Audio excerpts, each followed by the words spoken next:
లెక్క గురించి మాట్లాడడానికి అధికారం ఉంది. అసలు తెలంగాణ సమాజంలో జీవించే హక్కే చంద్రశేఖరరావుకు లేదు.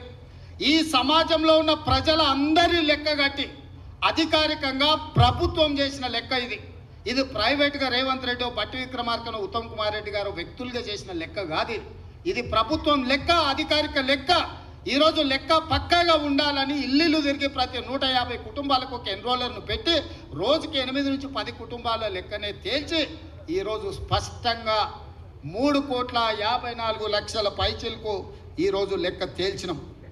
వీళ్ళందరూ వాళ్ళ సమాచారాన్ని ఇచ్చిన వాళ్ళు, వాళ్ళందరూ జనజీవన స్రవంతిలో ఉన్నోళ్ళు. ఇప్పుడు 16 లక్షల పైగా జనాభా జనజీవన స్రవంతిలో లేరు. అందులో ముందు వరుసలో చంద్రశేఖరరావు, ఆ తర్వాత తారక రామారావు, ఆ తర్వాత హరీష్ రావు, ఆ తర్వాత పోచంపల్లి నిన్నమన్న గ్యాంబ్లింగ్ చేసిన పోచంపల్లి శ్రీనివాసరెడ్డి, గ్యాంబ్లర్స్ అందరూ అందులోనే ఉన్నారు. ఈ గ్యాంబ్లర్స్కి ఇష్టం లేదు. ఎందుకంటే వాళ్ళ లెక్క తెలుస్తుంది. వాళ్ళ లెక్క తెలిస్తే పోయిన మంత్రివర్గంలో 4 ఆయింటోళ్ళు ఎట్లున్నారని మీరంతా మా బలైన వర్గాల సోదరులు అడుగుతారు, కడుగుతారు, వంగబెట్టి దంచుతారని లెక్క తెలియదని కుట్ర చేస్తుండ్రు. ఇక మా దాంట్లో మా అమాయక సోదరులు 75 ఏళ్ళ తర్వాత ఒక లెక్క పక్కాగా మనం చేస్తే దాన్ని అర్థం చేసుకోకుండా ఈ లెక్క తప్పు అని అంటారు. ఈ లెక్క తప్పు అంటే మళ్ళీ మొదటికి వస్తుంది. అంటే ఇక మీ జీవితంలో ఈ లెక్క రావద్దని చంద్రశేఖరరావు ఏదైతే కుట్ర చేస్తుండో మీరు కూడా తెలియకుండానే ఆ కుట్రకు సహకరిస్తారు. నేను ఇవాళ వేదిక మీద నుంచి ఛాలెంజ్ చేస్తున్నా, ఎవరైతే 8 పేజీల లెక్కలో వివరాలు ఇచ్చి సంతకాలు పెట్టారో ఏ దాంట్లో కూడా ఒక్క తప్పు లేదు. ప్రతి కాలం వాళ్ళు రాసిచ్చిందే మా వాళ్ళు రాసుకున్నారు, వాళ్ళు సంతకం పెట్టింది ప్రభుత్వం దగ్గర ఉంది. మేము రాసుకోలే ఈ లెక్కలు, వాళ్ళు రాసి సంతకం పెట్టిన లెక్కనే మేము సేకరించినాం. 3,54,00,000 పైచిలకు ఏదైతే లెక్క ఉందో వాళ్ళు ఇచ్చిన సమాచారం 96.9% లెక్కలు ఇచ్చారు. 3.1% లెక్కలు ఇవ్వలేదు. లెక్కలు ఇవ్వలను కొంతమంది విధిలేకి ఇవ్వకపోవచ్చు, కొంతమంది ఆ సమయానికి లేకి ఇవ్వకపోవచ్చు. కానీ చంద్రశేఖరరావు లాంటి వాళ్ళు తెలిసి బలిసి కావాలని ఈ లెక్కలకు రాలేదు. వస్తే సంచి బియ్యం వండితే వాళ్ళు తినంగా మిగులుతుంది, మొత్తం వాళ్ళ జాతి తిన్నా కూడా మిగతాళ్ళకి మిగులుతుంది, లెక్క తెలుస్తుంది. పోయిన మంత్రివర్గంలో చంద్రశేఖరరావు, దయాకర్ రావు, హరీష్ రావు, తారక రామారావు, వినోద్ రావు, ఆ రావు, ఈ రావు ఇన్ని పదవులు ఎట్లా అనుభవించారని బీసీలు లెక్కలు అడుగుతారని, ఆ లెక్క తేల్తుందని ఈ లెక్కను తేల్చకుండా గందరగోళంలో వేసి గంగల కలపాలని కుట్ర చేస్తుండు. ఇందులో ఏమీ లేదు. చంద్రశేఖరరావు మాయ మర్మమే ఉంది. లెక్క తేలితే వాళ్ళెంతో వాళ్ళకంత అంటే వాళ్ళకి వార్డు మెంబర్ కంటే పైన ఏ పదవి రాదు. ఆ కుటుంబానికి ఏమి ఇయ్యనికనే ఉండదు. ఇవాళ రేవంత్ రెడ్డి నువ్వు కూడా రెడ్డి ఉండొచ్చు. అప్పుడప్పుడు ఒక ఆయన అంటుంటాడు, ఈయననే ఆఖరి, ఈయననే చివరి, ఈయననే మొదటని. నాకేం పర్వాలేదు, ఆఖరి అయినా పర్వాలేదు. నా నాయకుడు ఇచ్చిన మాటను నిలబెట్టాలని క్రమశిక్షణ కలిగిన కార్యకర్తగా నేను బాధ్యత తీసుకున్నా. ఇది నా నిబద్ధత. నేను ఈ లెక్క నా కోసం చేయలే, నా పదవి కోసం చేయలే. నా నాయకుడు ఇచ్చిన మాట నిలబెడితేనే నేను క్రమశిక్షణ కలిగిన కాంగ్రెస్ కార్యకర్తను అవుతా. నేను క్రమశిక్షణ కలిగిన ముఖ్యమంత్రిగా ఈరోజు బాధ్యత తీసుకున్నా. ముఖ్యమంత్రిగా ఈరోజు కులగణన చేసిన అంటే ఏ త్యాగానికైనా సిద్ధమయ్యే ఈరోజు ఈ లెక్కలు పక్కాగా తేల్చిన ఈ లెక్కలలో తప్పు తేల్చాలంటే 5% లోపల మా వాళ్ళని ఎందుకు చూపిస్తా, 50% పైగా బీసీలను ఎందుకు చూపిస్తానా? మమ్మల్ని కూడా 15-20% లెక్కలు చూపిస్తుంటే దొంగ లెక్కలే రాయ మొదలు పెడితే ఇట్లెందుకు రాస్తాము? ప్రతి మనిషికి పక్కా సమాచారాన్ని సేకరించినము. నాయకుడు ఇచ్చిన మాటని నిలబెట్టడమే మా ధర్మం అనుకున్నాము. అందుకే పార్టీ విధానాలను, సిద్ధాంతాలను, నాయకుడి ఆదేశాలను పాటించిన కాబట్టే ఈరోజు ఇక్కడికి రాగలిగిన. ఇక్కడున్న మిత్రులకు నేను ఒకటే మాట చెప్తున్నా. మంత్రివర్గ ఉపసంఘానికి అధ్యక్షుడిగా ఉన్నది ఉత్తమ్ కుమార్ రెడ్డి గారు. వాళ్ళు దేశ్ముఖ్ల కుటుంబం, 1000 ఎకరాల భూములు ఉన్నోళ్ళు. ఈరోజు ఇందులో ఉన్న దామన్న 2వ తరం నాయకుడు. మేమందరం కూడా నాయకుడిచ్చిన మాటకు కట్టుబడి మొదటి సంవత్సరంలోనే ఇది చేసినాం. ఏ రాష్ట్రంలో అయినా ఎవరైనా చేసిందా మీరు ఆలోచన చేయండి సోదరులారా. ఇవాళ మా చిత్తశుద్ధిని, కాంగ్రెస్ పార్టీ నిర్ణయాన్ని తప్పుదోవ పట్టించి బలహీన వర్గాలకు శాశ్వతంగా అన్యాయం చేయాలని ఆలోచన చేస్తున్నారు. కొన్ని సంఘాలు వచ్చినాయి, కొంతమంది విజ్ఞప్తి చేసిండ్రు, అన్న దీంట్లో ఇంకా కొంచెం సరిదిద్దండి, దీంట్లో కొంత సమాచారాన్ని.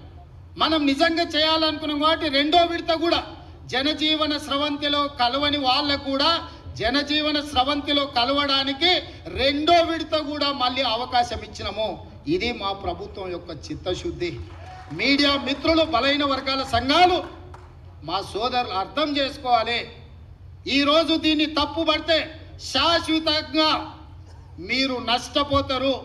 మిమ్మల్ని నష్టపరచాలి అని ఒక పక్కన మోడీ, ఇంకొక పక్కన కేడీ ఇద్దరు ప్రయత్నం చేస్తున్నారు. ఈ లెక్క పక్కాగా తేలితే రేపు ఢిల్లీలో రాహుల్ గాంధీ గారు ఈ లెక్క మొన్ననే పార్లమెంట్లో బడ్జెట్ సమావేశాల సందర్భంగా నరేంద్ర మోడీని రాహుల్ గాంధీ గారు నిలదీశాడు. మా ప్రభుత్వం తెలంగాణ రాష్ట్రంలో బీసీ కులగణన చేసింది, దేశ జనాభా మొత్తాన్ని అన్ని జాతుల లెక్క తేల్చింది మోడీ, దేశం మొత్తం నువ్వెందుకు చేయమని మోడీని నిలదీసిండు. కాబట్టి బీజేపీలు భయపడి ఈరోజు కుట్ర చేసి మోడీ మెడలు వంచుతాడు రాహుల్ గాంధీ అనే భయానికి ఈ లెక్కను తప్పుల తడకగా చూపించి కోల్డ్ స్టోరేజ్లో పెట్టాలని వాళ్ళు ప్రయత్నం చేస్తారు. ఈ లెక్క తేలితే తమ సంగతి అసలు బండారం బయటపడుతుందని చంద్రశేఖరరావు గారు దీన్ని ఇంకొక పక్కన అదే చేస్తారు. వీళ్ళిద్దరు ఒకే రకంగా ఆలోచన చేస్తారు. ఈడున్న వేదిక మీద ఉన్న మిత్రులకు, కింద ఉన్న వాళ్ళకు ఒక విషయం చెప్పాలి. మోడీ గారు నేను బీసీని అంటాడు. మోడీ గారు వాస్తవంగా బీసీ కాదయా, లీగల్లీ కన్వర్టెడ్ బీసీ. నేను చాలా జాగ్రత్తగా ఈ పదం ఆడుతున్నా, లీగల్లీ కన్వర్టెడ్ బీసీ. 2001 వరకు ఆయన ముఖ్యమంత్రి కానంత వరకు ఆయన కులము గుజరాత్ రాష్ట్రంలో ఉన్నత వర్గాలలో ఉండే. ఆయన ముఖ్యమంత్రి అయినాక ఆ కులాన్ని తీసుకొచ్చి బీసీలో కలుపుకున్నాడయా చట్టం చేసి. ఆయన పుట్టుకతో బీసీ కాదు, నరేంద్ర మోడీ గారు పుట్టుకతో బీసీ కాదు, పుట్టుకతో ఉన్నత కులము. కానీ 2001లో ఆయన ముఖ్యమంత్రి అయిన తర్వాత ఆయన కులాన్ని తీసుకొచ్చి బీసీ కులాలలో కలిపి మీ దాంట్లో ఇత్తేసి పొత్తుగూడిండు. ఇక మీ ఇష్టం, ఆ పైన మీ ఇష్టం. ఆయన కుర్చీలో నేను బీసీని ఉన్నా కదా మీకు అందరికి ఎందుకు అంటుండు. ఆయన సర్టిఫికెట్ ఈరోజు బీసీ ఉండొచ్చు, కానీ మనస్తత్వం మాత్రము బీసీల వ్యతిరేక మనస్తత్వం. బీసీ ప్రధానమంత్రి అయితే 2021లో జనాభా లెక్కలు ఎందుకు చేయలేదు, జనాభా లెక్కలలో బీసీ కులాల లెక్కెందుకు తేల్చలేదు. ఇవాళ 2025లో బీసీ లెక్కలుగా మొత్తం జనాభా లెక్కలు కడతాం అంటుండు. నేను ఈ వేదిక మీద నుంచి డిమాండ్ చేస్తున్నా నరేంద్ర మోడీ గారిని, రేపు చేయబోయే జనాభా లెక్కలల్లో బీసీ కులాల జనాభాను కూడా జనాభా లెక్కలలోనే చేర్చి నీకు చిత్తశుద్ధి ఉంటే లెక్క కట్టు, లెక్క తేల్చు. ఇవాళ మేము చేసింది తప్పు అంటున్నారు కదా. తెలంగాణ రాష్ట్రంలో కూడా కేంద్ర ప్రభుత్వం కులగణన చేసినప్పుడు, మొత్తం జనగణన చేసినప్పుడు జనగణనలో కులగణన చెయ్యి, ఇల్లు తిరుగు లెక్కలు రాయి. ఆ లెక్క తీసుకొచ్చి ముందల పెట్టి కాంగ్రెస్ పార్టీ రాహుల్ గాంధీ గారు చేసిన లెక్క ఇది, నరేంద్ర మోడీ చేసిన లెక్క ఇది అని రెండింటిని పక్కన పెట్టి చూపించు. బలహీన వర్గాలది ఇప్పటి వరకు లెక్కనే చేయలేదు మిత్రమా. లెక్కలు ఎవరు కూడలేదు, లెక్క ఎవరు కట్టలేదు. లెక్క కట్టండి లెక్కలు తీసుకొచ్చి చూపించి ఈ లెక్క ఇట్లుంది, ఈ లెక్క తప్పు ఉంది అని అంటే ఇక మరి చదువుకున్న మా బలహీన వర్గాల మేధావులు ఆలోచన చేయాలి, ఆ జాతికి నాయకత్వం వహించే వాళ్ళు చేయాలి. మమ్మల్ని ఈరోజు తప్పు పడితే ఈ తప్పు మాకు కాదు మీకే నష్టం. ఈ లెక్కలు పక్కాగా తేల్చినాం. ఇవాళ 56.33% బలహీన వర్గాల లెక్క తేలింది ఏబిసిడి ఈ కేటగిరీ కింద. రేపు ఏడికైనా ఏ కోర్టు దగ్గరికైనా వెళ్ళి మీ రిజర్వేషన్లు పెంచుకోవాలంటే ఇది లెక్క ఉంది తెలంగాణ రాష్ట్రంలో, స్థానిక సంస్థలలో లెక్క తెల్చండి అని సుప్రీంకోర్టు ముందర పోయి నిలబడవచ్చు. ఇవాళ ఎంత మనం 42% ఇస్తామన్నాం, ఇవాళ జనాభా లెక్క 56.33% తేలింది. పక్కా లెక్క తీసుకెళ్లి సుప్రీంకోర్టు ముందర పెడితే కోర్టు కూడా ఈరోజు అభ్యంతరం పెట్టడానికి లేదు. ఇవాళ చట్టాన్ని సవరించాల్సిన ఒత్తిడి కేంద్ర ప్రభుత్వం మీద ఉంటుంది. అదేవిధంగా వర్గీకరణ గురించి మా పెద్దలు దామానే చెప్తాడు. చాలా ఏళ్ళ నుంచి పిల్లలు ప్రాణాలు పోయినాయి, చాలా ఏళ్ళ నుంచి వాళ్ళు జీవితంలో ఇది తప్ప ఇంకో ఆశయం లేకుండా వేలాది లక్షలాది మంది పిల్లలు కొట్లాడి దానికి శాశ్వత పరిష్కారం చూపించాలని దానికి కూడా ఉత్తమ్ కుమార్ రెడ్డి గారి నేతృత్వంలోనే మాదిగ ఉపకులాల ఎస్సీ కేటగరైజేషన్ విషయంలో కూడా నిర్ణయం తీసుకోవాలనుకున్నాడు. పెద్దలు మోత్పల్లి నరసింహులు గారు ఉన్నారు. నాకు తెలిసి పెళ్లి కాకముందే ఆయన యూనివర్సిటీ నుంచి ఎమ్మెల్యే అయ్యాడు. నాకు తెలిసి ఆ రోజు నుంచి ఈ రోజు వరకు ఈ సమస్యను ఏదో పరిష్కారం చూపించాలని చాలా ఏళ్ళ నుంచి చేస్తుంది. ఇవాళ శాశ్వతంగా పరిష్కారం చూపించినాం. మొత్తం 15% ఎస్సీ రిజర్వేషన్లో 9.75% మాదిగ ఉపకులాలకు వస్తే 5.25% మాల ఉపకులాలకు వచ్చింది. ఇక దీన్ని కూడా ఎవరో ఒకరు తప్పు పట్టాలి. దీన్ని ఏదో ఒక రకంగా తప్పుదో పట్టించాలని కొంతమంది మిత్రులు చేస్తున్నారు. ఇట్లాంటి దీంట్లల్లా పడకండి.